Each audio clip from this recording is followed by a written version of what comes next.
गुरुभ्यो नमः। ओम सद्गुरु श्री रामानंद परब्रह्मणे नमः। ओम सद्गुरु श्री शिवानंद परब्रह्मणे नमः। ओम सद्गुरु श्री कृष्ण परमात्मने नमः। ओम सद्गुरु श्री शंकर भगवत्पादाचार्य नमः। ओम सद्गुरु श्री नित्यानंद परब्रह्मणे नमः। ओम सद्गुरु श्री व्यास भट्टारकाय नमः।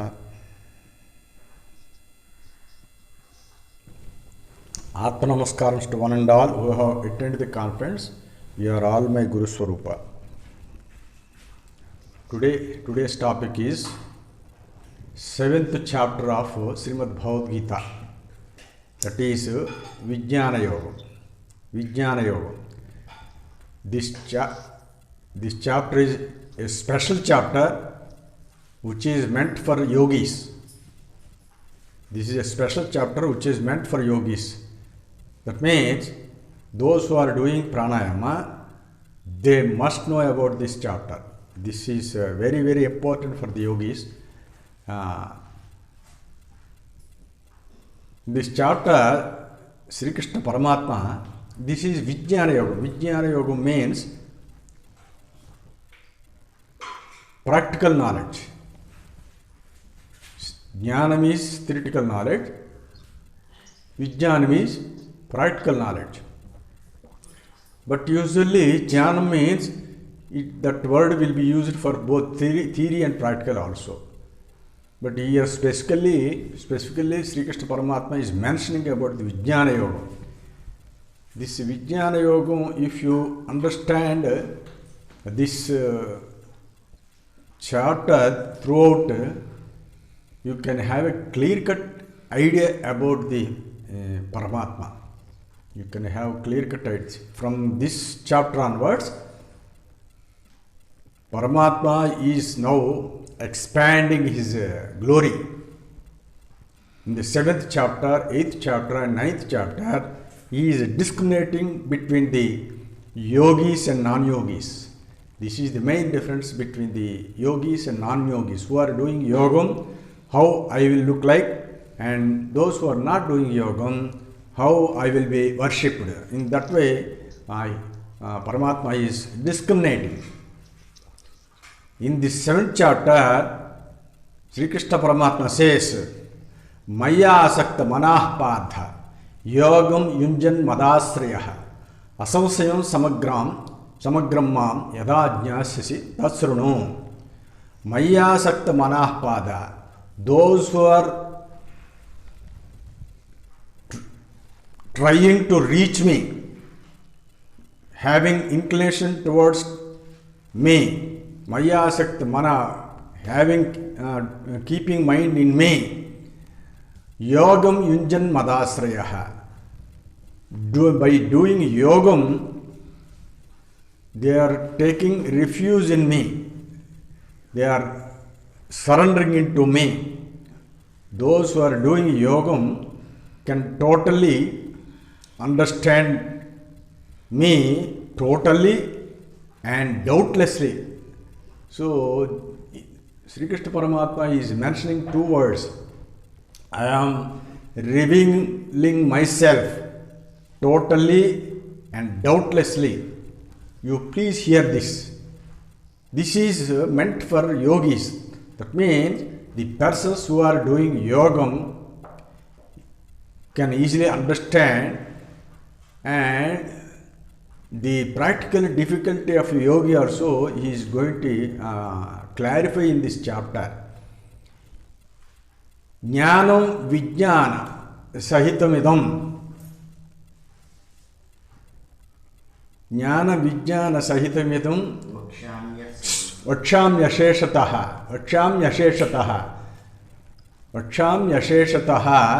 yajñātvā neha bhūyo anya jñātavyam avasishyate. Don't prompt me. Jnana vijnana sahitam vaksham yasheshataha yajñātvā neha bhūyo anya jñātavyam avasishyate. This chapter is telling about my jnanam along with the practical experience. The vijnana means practical experience. So, you have to understand both theory and practical because you are doing yogam. Jnana vijnana sahitam idam. Vakshami asheshataha. I am telling you completely without any remnants, that is without leaving anything. I am totally describing about the jnanam and vijnanam. Yajnatva neha bhuyo anyaha. If you know this, you need not know anything other than this. Jnatavyam avashishate. Nothing will remain. If you know this, what I am telling, there need not be to know anything beyond this. This is a very integrated knowledge. Totally I am telling. Why? Because a person who is doing yogam should have to understand, starting from his initiation onwards till to reach his samadhi. All these points are told in this chapter. So beware of and pay attention in this subject. He is telling, Manushyanam sahasreshu kaschid yatati siddhaye yatatamapa siddhanam kaschin mam veti tattvataha. This is in the initial part of it. He is telling how difficulty a yogi can reach me. Manushyanam sahasreshu. Among the number of human beings, Manushyanam sahasreshu kaschid yatati siddhaye. Among the thousands, here thousands means not simply thousands, so many crores of people, so many crores among the, in Sanskrit, the sahasram means not simply thousand, endless, countless. Manushyanam sahasreshu kaschid yatati siddhaye. Among these people, only one of them are trying to reach me, to reach the siddhi, to reach the salvation. Among them, yatatamapa siddhanam, among the people who are trying to reach me, kaschin mam veti tattvataha. Practically, only one is going to reach me. They can reach me. So this, you see the difficulty of a yogi. How can he reach God? Manushyanam sahasreshu kaschid yatati siddhaye yatatamapa siddhanam. Even though number of thousands of yogis are trying, but only one person practically knows about me. So what about the rest of the people? Rest of the people who are trying, they will also get it, but in due course. So meanwhile, they will have to know what I am telling. That is the thing he is telling. Here, why he is telling this rarity means, in the same chapter, Paramatma is going to say that among the creation, in the creation, and among the human beings, there are Daivi Sampada and Asura Sampada. The demonic nature and the divine nature people are there. Most of them are demonic people only. But among the divine people also, divine nature people also, there are about 4 classes, 4 varieties, 4 types of people who will be worshipping me. And among this, that is is coming Artho Jijnasur Ardhadi Jnani Cha Bharatarshabha. So the Artho means the distressed. Ardhadi Jijnasu means the people who are trying to know me by theory. Out of academic interest, they are trying to know me through theory. And Ardhadi means they are wealth seekers. And Jnani means practical Jnani. Among these 4 varieties, the first 3 are actually not trying to reach me. They are not trying to know me actually. They are simply, because they are in trouble and distress, they are praying me, worship me.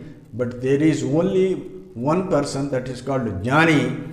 He is eligible to reach me. That rarity is now in the beginning itself he is mentioning. Yadatamaphi siddhanam kaschinmam veti tattvatah. Here also there are so many things. Just by getting initiated into this pranayama or yogam itself is not sufficient. There are so many things to be followed. That is, one thing is this Guru Bhakti and scriptural knowledge and the steadfast effort. That is also very much necessary. Just by knowing and doing something and giving much priority to the worldly affairs and doing yogam for few hours or few minutes is not at all sufficient. All these people who are giving less importance to this pranayama, they will come under this yatatamaphi siddhanam. So among the people, only one person may be trying to reach me, but they are trying to know me, but without following the correct principles, they will also go back. That means not in this birth, they may be born as yoga brashta, something like that. They already told in 6th chapter by Bhagavan. So this you are saying that tatamaphi siddhanam kaschinmam veti tattvatah. So you can understand the rarity, and rest of the people, they are also bhaktas, but at present they cannot fulfill to reach me. Bhumirapo analo vayu khammano buddhirevacha ahankara itiyam me bhinna prakriti rashtadha. See, immediately Paramatma is now switching on to his glory. He is switching on to glory. First he told the rarity. Now he is telling about himself. Bhumirapo analo vayu khammano buddhirevacha. Bhumi means earth. Apo means water. Bhumirapo analo means analam means fire. Vayu, air. Kham means space, akasam. Mano buddhirevacha, mind and the intellect are the reason, and the ahankaram, egoism. So all these put together, these are eightfold divisions of me. That is called apara prakriti. Apare mitastvanyam vidhime param. These are eightfold divisions of my apara prakriti is there. Apara prakriti is there. Bhumirapo analo vayu khammano buddhirevacha ahankara itiyam me bhinna prakriti rashtadha. These eightfold divisions are called apara prakriti. Apare mitastvanyam vidhime param. Beyond this, there is another prakriti, that is called para prakriti. This is the main point. You have to differentiate between these two prakritis. The apara prakriti is lower and the para prakriti is higher. The apara prakriti is coming from the higher para prakriti, and the apara prakriti is can be manifested, that can be known by the mind, can be perceived by the mind. So that which can be perceived by the mind is called apara prakriti, that is tangible. You can see it. That is what we are saying as this nature. Naked nature is apara prakriti. The para prakriti is beyond, that is transcendental, that is beyond. That is the transcendental prakriti, which is much superior to this apara prakriti. What we are seeing is only this apara prakriti. We have to contrast and differentiate between this para and apara. Para means subtle, finer, transcendental, energetic, divine light. All these will come under this para prakriti. That's why it is the topmost. In Vedantam we say para Shakti, Paranjyoti, Parameswara, Parandhama, Parabrahman. Like that Lalita Para Bhattarika. So all these superlative words are used for the same. This is divine Prakriti. This is divine Prakriti. This Prakriti, and from this the Apara Prakriti is coming. That is coming. Apareyam itaspanya midhin me param. Jivabhutam Mahabaho Yayedam Dharite Jagat. This entire universe containing all these beings are derived from this Para Prakriti only. They are emanating from this Para Prakriti only. That's why Adi Parasakti. Adi Parasakti. This is called Adi Parasakti. This is nothing but the divine light. This is nothing but the divine light. This divine light will be always there with Iswara, but Apara Prakriti can be there to some extent. It will be there.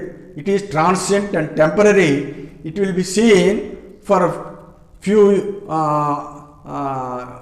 some amount of time, but afterwards it will be dissolved. This will be dissolved, but the Para Prakriti is permanent.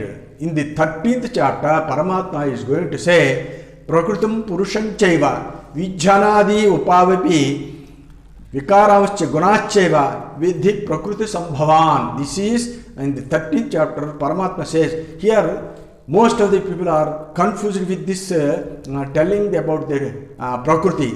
The Para Prakriti is imperishable, it is Chaitanyam. Apara Prakriti is inanimate, it is Jadam. The Apara Prakriti is Jadam and the Para Prakriti is Chaitanyam. So the Apara Prakriti can be seen for a moment and it will be disappeared. Just like the cloud you see, this is very important contrast here, context here. You see there will be a dark cloud. That dark cloud will be seen over our head, but in the morning itself you don't see this dark cloud usually, but after 12 immediately the dark cloud comes over our head and it rains. Where from that cloud is coming? We say that that cloud is coming from the neighbor parts of the space. Not that, but that dark cloud is coming from the white cloud. White cloud is also there over our head, but that white cloud is transparent to the sunlight. So the sunlight will never be obstructed by the white cloud. That's why we don't see the white cloud. That is till noon. But afterwards, when due to heat of the sun rays, there will be vacuum created. To create that vacuum created, to occupy that depression, the air will be flowing from one part to another part. So it will be, when it starts moving, there will be cooling. When there is air moving, there will be cooling. That cooling will give rise to the white cloud into dark cloud. That is Apara Prakriti. That is Apara Prakriti. So that Apara Prakriti can be vanished again if you there is sufficient heat. So in yogi also, this is one should be experienced. One should experience this. If you do yogam by getting enormous heat, Yogagni, that Yogagni is like a white cloud that will evolve, give rise to divine light. But if you allow it to cool it down, that will be again turned into dark cloud and you will get kapham. This is the common experience of a yogi. One should keep it in mind. Be careful when you do yogam. Your body gets heated up, but don't be perturbed. Something is going to happen. Let that yoga must be continued, and in order to counteract that, in order to neutralize it, some people may be taking some cooling agents like this buttermilk or some drinks or ice water or something, anything, food that is cooling. Immediately that the white cloud will be turned into dark cloud, again it will be turned into kapham. So the people who are doing this yogam should always maintain his body in heat state only. That is very important. That is, nothing is going to happen if they some people they think that my body got overheated. No overheat. Overheat is for the people who are not doing yogam. In them there will be poisonous seed due to acids and other things. That is called overheat. That will be lead to burning sensation of the eyes, ears and urine, everything. But here the yogi who is doing yogam, let it increase to any extent of possible. When that yogagni is raised, that converts your food into energy. Whatever food you take, that will convert your food into energy. That energy will be turned into the suklam. Suklam, you know, that is not only the semen or the vitalations of the male. That suklam, that suklam will be forming in male and females also. The essence of the food that is converted to energy is called suklam. That is, according to our Parama Gurudev, Swadam. That is the vapor of the food that is converted by the food. So that suklam will be converted into energy. That energy will be turned into this suklam into, that is rathas into tejas, ojas into tejas. So that is the steps of going upwards. But in between, if you stop doing pranayama or if you allow it to cool down, again the dark cloud comes. So always try to maintain this white cloud. That is very important. That's why Paramatma, in terms of his creation, when Paramatma is telling about creation, you should also know about your creation also. You should also know your creation also. This is the difference between the para prakriti and apara prakriti. Prakriti means nature, you know. This apara prakriti, sometimes it starts as this creation, what you call budding stage and all these things, ripens, and again this is subjected to Shadvikaras. This apara prakriti is subjected to Shadvikaras, but the para prakriti is there always. It will be always there with the Ishvara, that is Ishvara. So the para prakriti and Ishvara, they are permanently existing. If one is not there, the other thing will never be there. So Ishvara and Prakriti, they will be ever existing. But the apara Prakriti is temporary and transient, that comes and goes. Etad yonini bhutani sarvani chvadharaya aham krutnasya jagataha prabhava pralayastadha. Paramatma is saying, these two Prakritis are emanating from me only. I am the source of this these Prakritis. Both these Prakritis, the para and apara Prakriti. The apara Prakriti is derived from para Prakriti, and both these are emanating. I am the source of these two Prakritis. Thereby I am extended everywhere. So without me, nothing is existing. So when you see any particle of the creation, that is me only, and beyond the particle also, that is me only. Like that, aham krutnasya jagataha prabhava pralayastadha. That means these emanating, coming out into apara prakriti and dissolution into para prakriti, they are both are happening in me only. I am the source of these two Prakritis. So mind you that if you know me, you can know these two Prakritis. If you know these two Prakritis, you can never know me. That is the prime step to know. Mattah parataram nanyat kinchidasti dhananjaya may sarvamidam protum sutre maniganayava. This is ultimate step that is one should know. Most of the that means those who are worshipping God, here he is going to clarify. Mattah parataram nanyat kinchidasti dhananjaya. There is nothing apart from me existing in this universe. Even an atom also is not apart from me. Naisarvam idam protum sutre maniganayava. All these objects, what are all these worldly objects? They are like the clusters of the gems, the maniganayava, and they are stung in the sting. Sting is, that is sotram. I am the sotram. I am the basis for the garlanding of these clusters of gems. That is, I am this screen, but in that screen, all the pictures are coming and going out. Without my existence as screen, no picture can come out. That is the main, I am the main basis for it. Here there is another deep description about this. That is, when you see this apara prakriti, you can divide into number of molecules.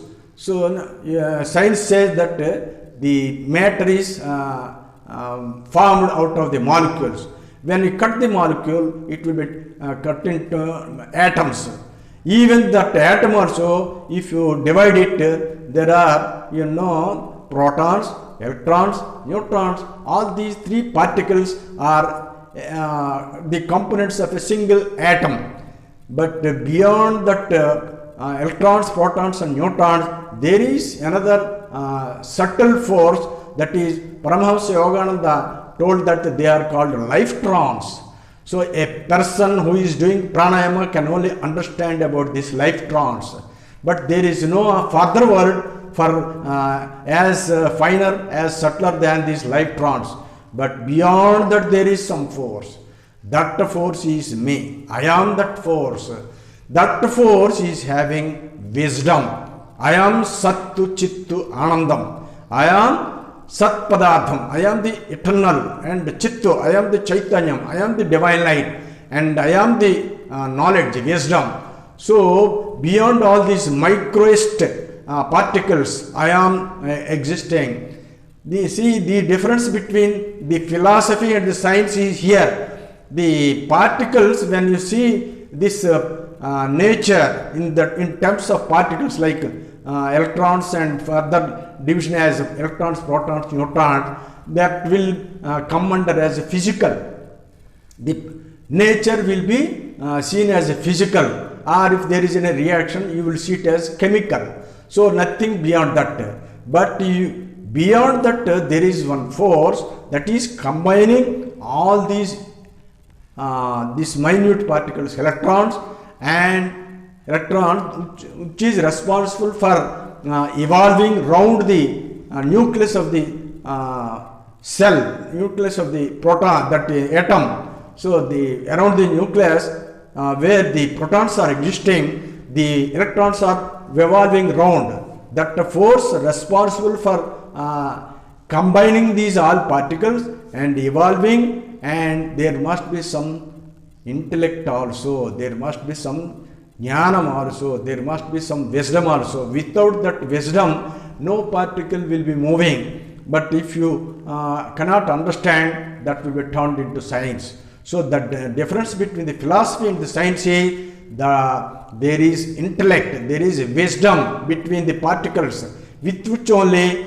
the entire universe is moving. The entire universe is combining. All these particles are combined together to form this naked para-prakriti. So there is a force with intellect, and there is a force combining all these particles. That part is called this Satchidanandam. But if you cannot understand and if you don't mind these things, simply by knowing these all these minute particles, that will come under physical energy or physical power. That is science. But the philosophy is something beyond. Matta parataram nanyat kinchidasti dhananjaya. So if you want to know about that is in coming slokas also, he is going to mention the difference between this science and philosophy. This science and philosophy. Matta parataram nanyat kinchidas dhananjaya mai sarvamyadam protam sutre maniganayava. If you understand this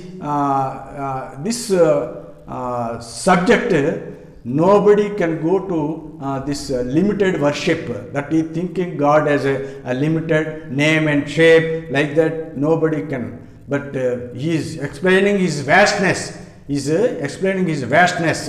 Rasohamapsu kaunteya prabhasmi sisasuriyoh pranavas sarvavedeshu shabdakhe paurusham rushu. Rasohamapsu kaunteya, O Kaunteya, I am the sapidity, the taste of the waters. I am the sapidity or the taste of the waters. Prabhasmi Sesisuryoh, that is, I am the radiance of the sun and the moon. And here Paramatma is mentioning about the five senses, sense and sensory objects, that is eyes, ears, nose, throat and skin, and their Shabda Sparsha Rupa their objects, their fields. Here, whatever the field may be, whatever the sense may be, I am that only. I am that only. He is going to mention like this. That is, Rasohamapsa Kaunti. He is mentioning about the taste. I am the taste of the waters. Prabhasmi Sesisuryoh. I am the radiance of that is towards the eye. You can, whatever you see, the light of the sun and the moon, that radiance is my own, me only. Prabhasmi Sesisuryo Pranavas Sarvavedeshu, that is the Pranavam or Omkaram, that is Swaram. Vedeshu, all these Vedas, not only 4 Vedas, there are so many Vedas. Vede Ranike Rahameva Vejo. There are so many Vedas. Among all these Vedas, the Pranavam or the Omkaram, that is Swaram. The Swaram is, that is main essence of the Vedas. The meaning of Veda means, with means this Televi, that is intellect, that is knowledge, that is wisdom, and also the Swaram. Sware Vedas Shastrani, Sware Gandharvamattam, Sware cha Sarvam Trailokyam, Swaro Matra Swarupakaha. In this thing he says, the Veda, the God is nothing but